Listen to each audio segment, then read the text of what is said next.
Ako si Mai Salazar, hatid sa inyo ang mga pinakamainit na balita sa bansa dito sa News Force. Sa ulo ng mga balita, ilang vape brands sa bansa banned na sa merkado. Aplikasyon para sa Postal ID muli nang binuksan. MMDA, pinaghahandaan na ang traffic management para sa holiday season. Pamilya ng mga EJK victim nananawagan ng hustisya mula sa ICC. Asawa ni dating presidential spokesperson Roque nakaalis na ng bansa. Higit 20 sasakyan sa NAIA, 10 taon nang inabandona.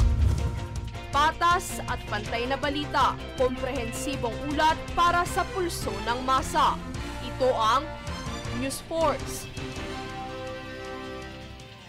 Formal nang inilabas ang kaso na isinampa laban sa ilang vape brands sa bansa dahil sa paglabag sa Section 4D ng Republic Act No. 11900 o ang Vaporized Nicotine and Non-Nicotine Products Regulation Act.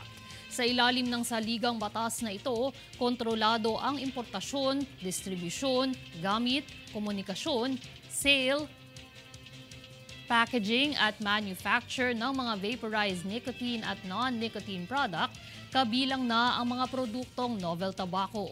Sino man ang lalabag sa batas na ito ay papatawan ng kaukulang multa at parusa kung saan nasa 2 milyong piso ang halaga para sa unang opensa, doble naman ito ang ikalawa at 5 milyong piso at kanselasyon ng business permit at lisensya naman para sa huling opensa.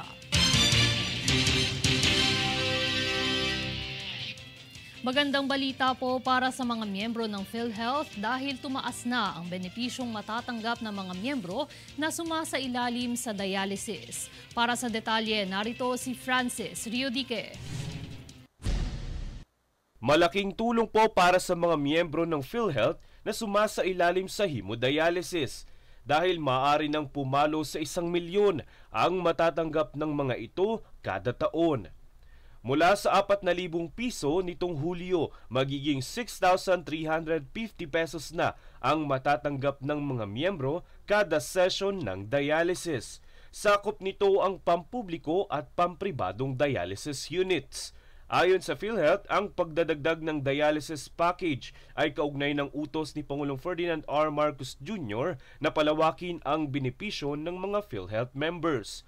Sa kasalukuyan ay hinihintay na lamang ang ilalabas na Memorandum Circular para malaman kung kailan ito magiging epektibo. Hunyo nang huling itinaas ang dialysis package na mula sa 2,600 pesos ay umakyat ito ng 4,000 piso. Francis Riodique, nag-uulat para sa One Media Network. Kinumpirma ng Department of Migrant Workers o DMW na wala umanong nasaktang Pilipino matapos magpakawala ng 2 air raids ang Israeli Army sa Beirut, Lebanon. Inilarawan ang airstrike na ito bilang pinaka-nakamamatay sa ngayon sa sagupaan ng Israel at Hezbollah.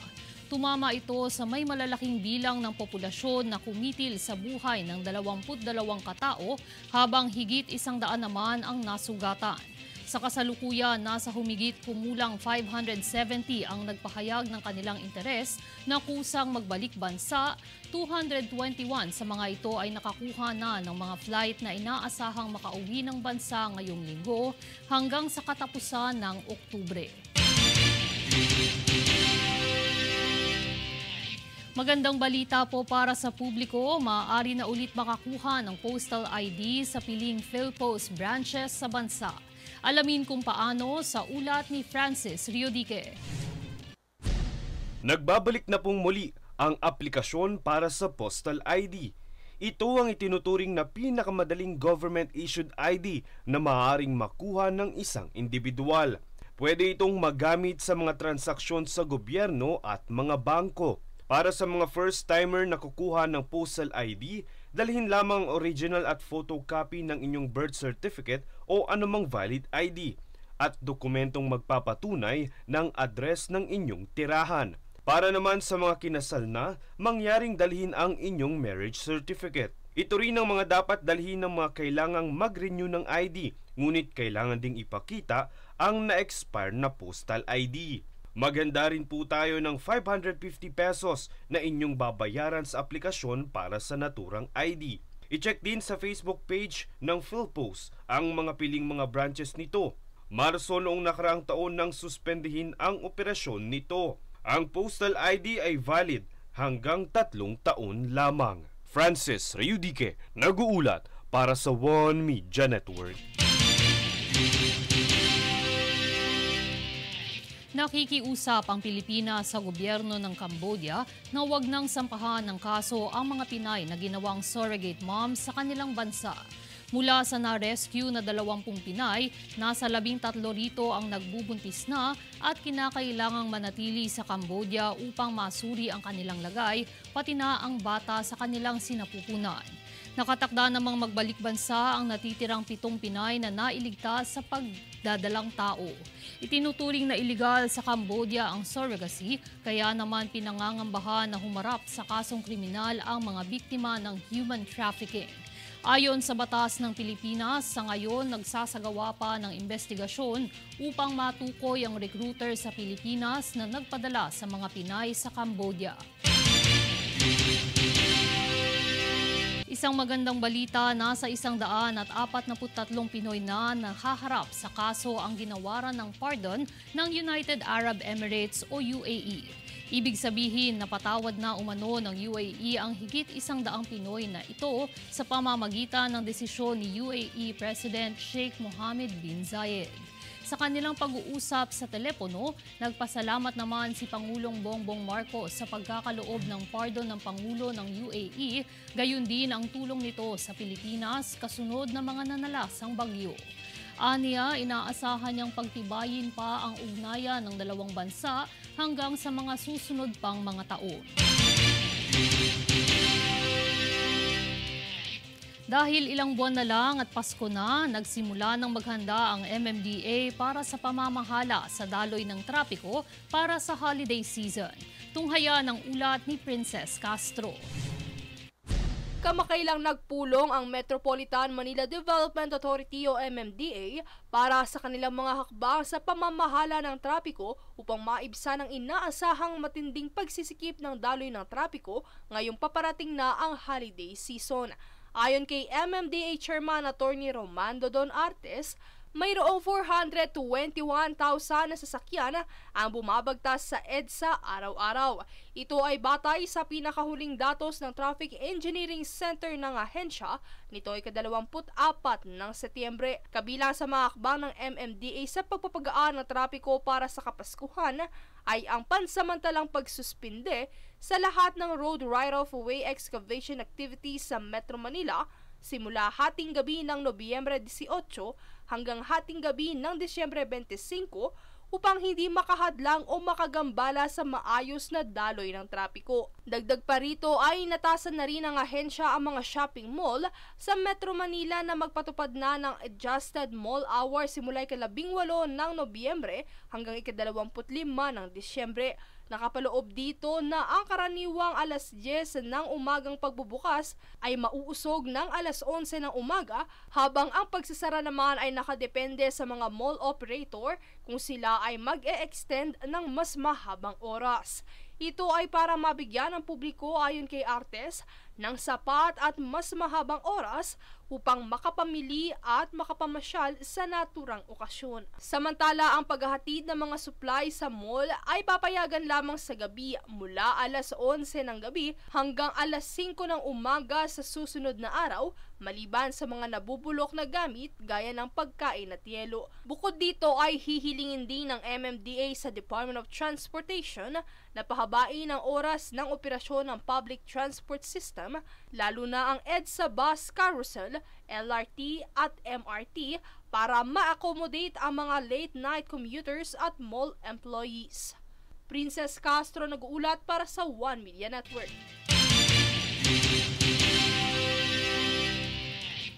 Susunod sa News Force. Quadcom siniyasat ang kaugnayan ni dating Pangulong Rodrigo Duterte sa issue ng EJK. Karagdagang bus sa EDSA busway hangad ng MMDA para sa holiday rush. Malacanang suportado ang pag-ungkat ng PNP sa pagpatay sa mga lokal na opisyal sa kasagsagan ng drug war. Manatiling nakatutok para sa higit pang mga balita sa pagbabalik ng News Force.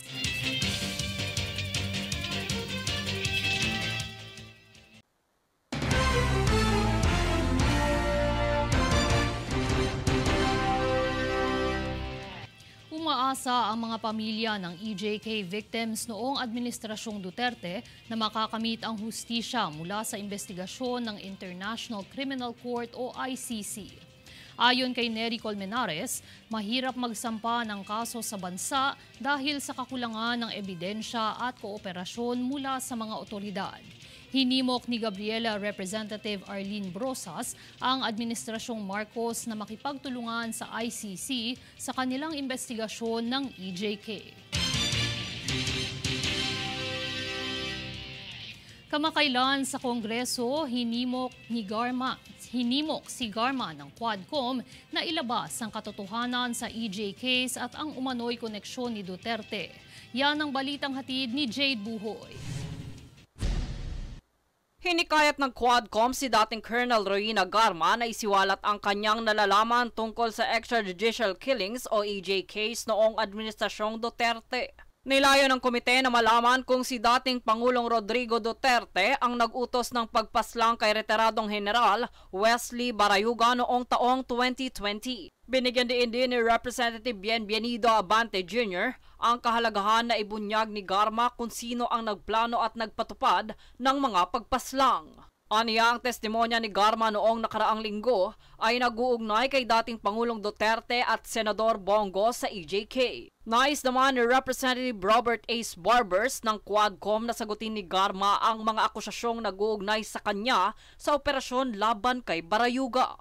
Ayon naman sa mga testimonya ni Lieutenant Colonel Santi Mendoza at impormanting si Nelson Mariano, si Garma ang may kinalaman sa pagplano ng pagpaslang kay Barayuga. Dito inihayag ni Mariano na ang malapit na tauhan ni Garma na si Tox ang nagbigay ng detalye ukol sa galaw ni Barayuga at nagbigay ng 300,000 pesos na bayad para sa operasyon. Nais din malaman ng komite ang mga nalalaman ni Garma tungkol sa iba pang kaso ng EJ case, kabilang ang pagpaslang sa 3 Chinese drug lords sa Davao noong 2016. Jade Buhoy, nag-uulat para sa One Media Network. Itinanggi ni Senator Bato de la Rosa ang alegasyon sa kanyang umano'y pagkakadawit kay dating Senador Laila de Lima at Peter Lim ukol sa mga iligal na drug trade. Ito ay matapos na isiwalat ni Kerwin Espinosa sa pagdinig sa Kamara ang nasabing alegasyon. Ayon kay Espinosa, binantaan siya ni De La Rosa kung sakaling hindi niya sundin ang utos sa kanya. Paggigiit ni De La Rosa, wala umanong kredibilidad si Espinosa na maging testigo dahil isa siya umanong drug lord. Kinumpirma ng Bureau of Immigration na ang asawa ni dating presidential spokesperson Harry Roque na si Myla Roque ay nagtungo ng Singapore. September 3 umano nang umalis ng bansa si Myla bago pa man siya isyuhan ng lookout bulletin noong September 16. Samantala, walang record na nakaalis na ng bansa si Harry Roque na napatawan din ng Immigration Lookout Border. Matatandaang inisyuhan ng contempt ng Quad Committee ang mag-asawa kaugnay ng pagkakasangkot nila sa operasyon ng iligal na pogo sa Porac, Pampanga. Suportado ng Malacanang ang plano ng Philippine National Police na muling ungkatin ang investigasyon sa pagpatay sa mga lokal na opisyal sa kasagsagan ng drug war. Ayon kay Executive Secretary Lucas Bersamin, ang inisyatibong ito ng PNP ay sumasalamin na binibigyang halaga ng administrasyon ang patas na hustisya. Samantala, isinusulong naman ngayon ng mga mambabata sa Kamara na isama sa pagdinig sa naturang issue si dating Pangulong Rodrigo Duterte. Nadiskubre sa Ninoy Aquino International Airport o NAIA ang 20 sasakyan na 10 taon na palang nakatenga sa parking ng paliparan. Nananawagan ng operator ng NAIA sa mga nagmamay-ari ng mga sasakyan na bawiin na ang kanilang mga abandonadong sasakyan bago pa man ito mahatak at ma-impound. Ayon sa New NAIA Infra Corp o NNIC, mangyari lamang na ipakita ang kanilang patunay ng pagmamay-ari at wastong pagkakakilanlan upang mabawi ang kanilang mga sasakyan. At dahil 2 buwan na lamang ay Pasko na, naghahanda na ang MMDA sa magiging daloy ng trapiko dahil sa pagdagsa ng mga mamimili. Makibalita kay Daniza Lopez. Hangad ng Metropolitan Manila Development Authority o MMDA na magkaroon ng talakayan kasama ang Department of Transportation o DOTR ukol sa magiging operasyon ng mga pampublikong sakayan para sa nalalapit na Pasko. Nakikitaan ni MMDA Chair Attorney Don Artes ang karagdagang mga bus sa EDSA busway bilang solusyon sa pagpapagaan ng mabigat na daloy ng trapiko. Bukod dito ay nais din ni Artes na palawigin ang operasyon ng mga tren nang sa gayon ay mapagsilbihan ng publiko. Inaasahan naman ang pagdagsa ng mga mamimili sa mga mall kaya't nakipag-ugnayan na ang ahensya sa mga operator ukol sa magiging oras ng bukas nito at ang moratorium sa paghuhukay ng mga kalsada. Nasa 250,000 sasakyan naman ang inaasahang dadagsa sa EDSA pagpatak ng Disyembre dulot ng mga Christmas sale at events. Daniza Lopez nag-uulat para sa One Media Network. Pansamantalang suspensyon sa paghuhukay sa NCR mag-uumpisa sa ika-18 ng Nobyembre hanggang ika-25 ng Disyembre. Ang detalye kay Princess Castro. Pansamantalang sususpendihin ang mga excavation activity para sa road reblocking, pipe laying, road upgrading at iba pang excavation works sa Metro Manila simula sa ika-18 ng Nobyembre hanggang sa ika-25 ng Disyembre. Ito ay base sa Memorandum Circular No. 14 Series of 2024 na inilabas ng Metropolitan Manila Development Authority o MMDA para mapamahalaan ang daloy ng trapiko sa paparating na holiday season. Ayon kay MMDA Chairman Attorney Romando Don Artes, layon ng moratorium na mabawasan ang pagsisikip ng trapiko at inaasahang pagdami ng sasakyan. Sa kabilang banda, ilan sa mga sumusunod na aktibidad ang hindi saklaw sa suspension na ito.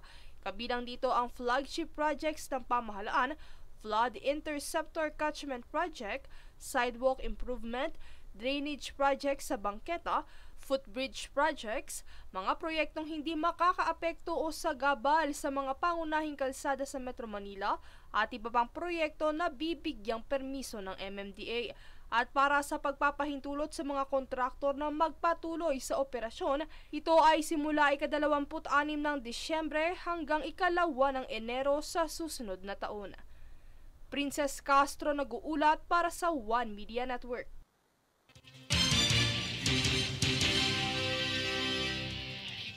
At narito ang recap ng mga nagbabagang balita ngayon. Sa ulo ng mga balita, ilang vape brands sa bansa banned na sa merkado. Aplikasyon para sa postal ID muli nang binuksan. MMDA, pinaghahandaan na ang traffic management para sa holiday season. Pamilya ng mga EJK victim nananawagan ng hustisya mula sa ICC. Asawa ni dating presidential spokesperson Roque nakaalis na ng bansa. Higit 20 sasakyan sa NAIA, 10 taon nang inabandona. Patas at pantay na balita, komprehensibong ulat para sa pulso ng masa. Ito ang News Force. At yan ang pinakamainit na mga balita ngayong araw. Manatiling nakatutok sa aming mga ulat at updates sa aming Facebook page, facebook.com/OneMediaNetwork. Ako si Mai Salazar at ito ang News Force.